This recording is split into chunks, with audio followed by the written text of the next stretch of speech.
Here's how I train my team, and like I said, it's not the only way, it's probably not even the best way to train a team.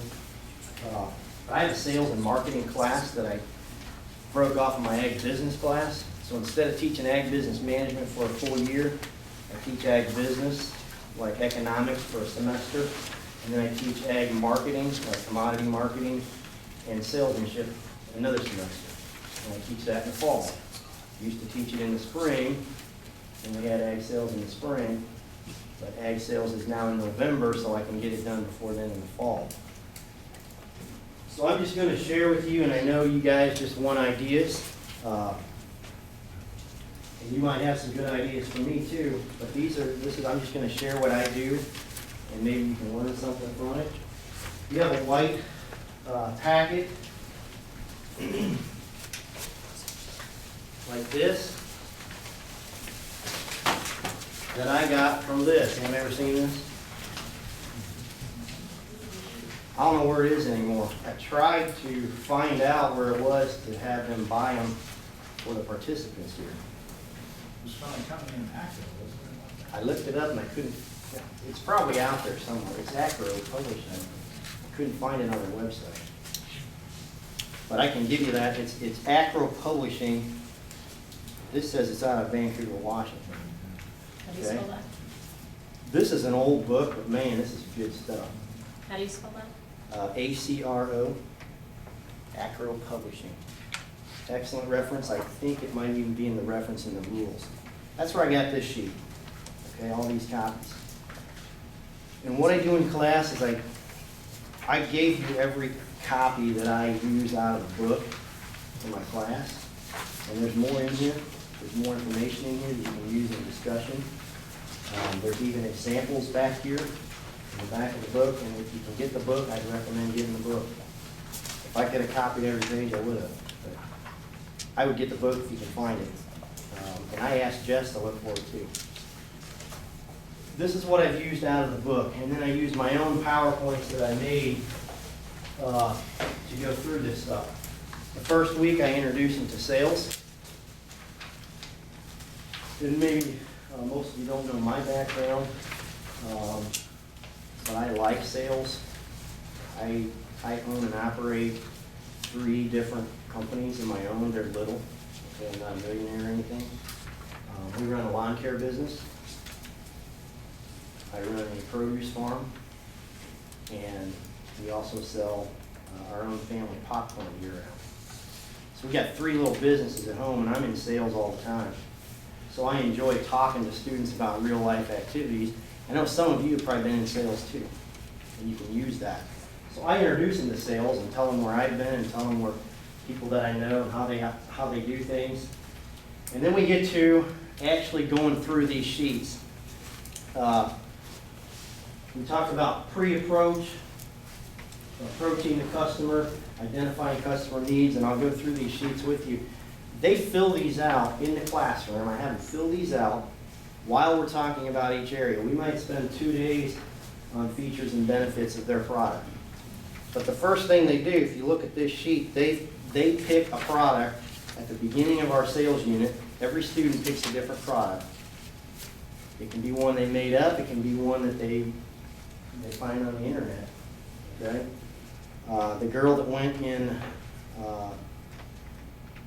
order taking this year, her dad sells seed, so she picked seed corn. I had kids pick all kinds of things. They pick a product. They research their product on the first 2 sheets, first 3 sheets.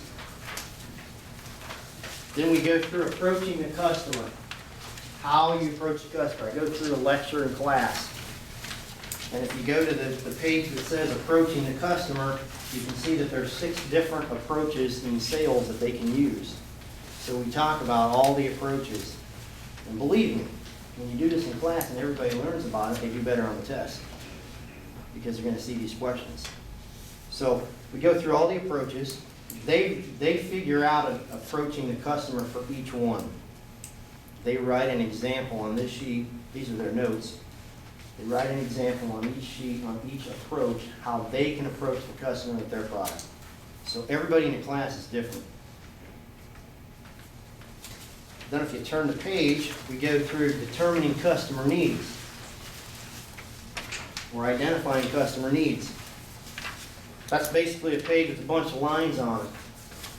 And what I do, we talk about customer needs in class, talk about how you get probing questions, how you ask customers questions, and then they have to write out at least 5 questions on this sheet that are probing questions to find out the needs of their customers.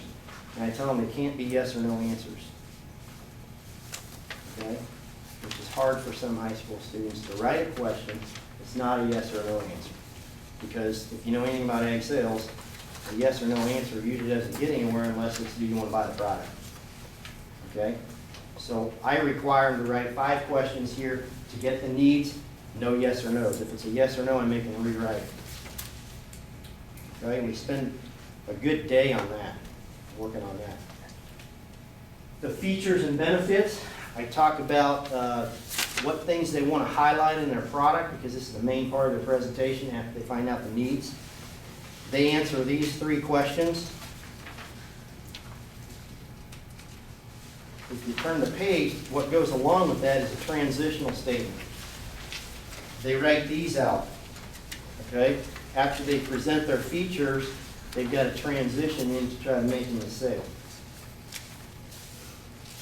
And again, these students are all writing this stuff out so far. I'll tell you what I do with it in a second here. They write all this stuff out. I look at it several times. They revise it. They work on it. When I'm teaching this unit, in my mind, I'm preparing every kid to go to the contest, even if there's 20 kids in the class. I'm preparing every kid to go to the contest. Handling customer objections. We spend a couple of days on this. You can see the responses here. This way every student has a different response. There's 6 different responses why the customer doesn't want your product. They have to come up with an answer to each one. Okay, I don't need your product. They come up with an answer of why they think that customer needs the product based on what? Based on customer needs that they did previously.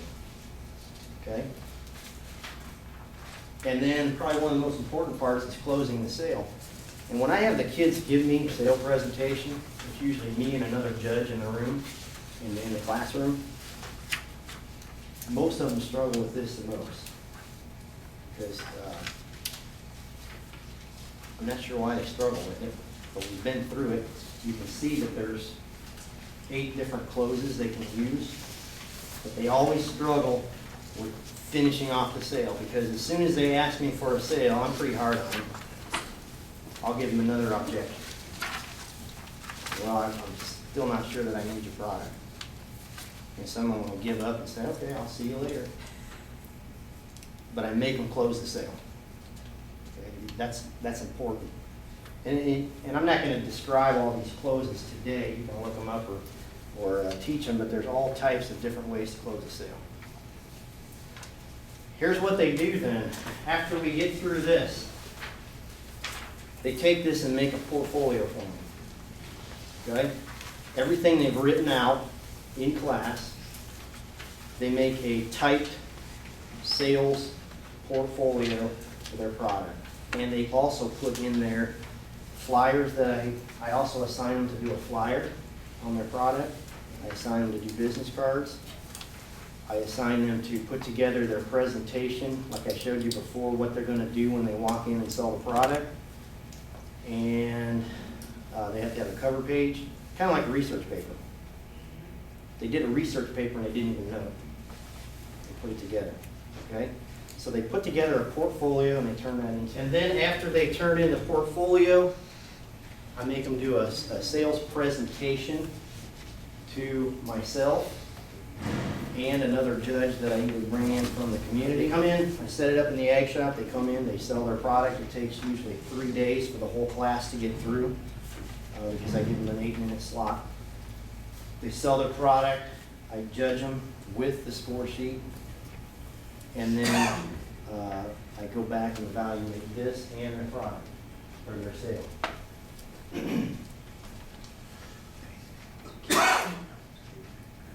I give them practice tests.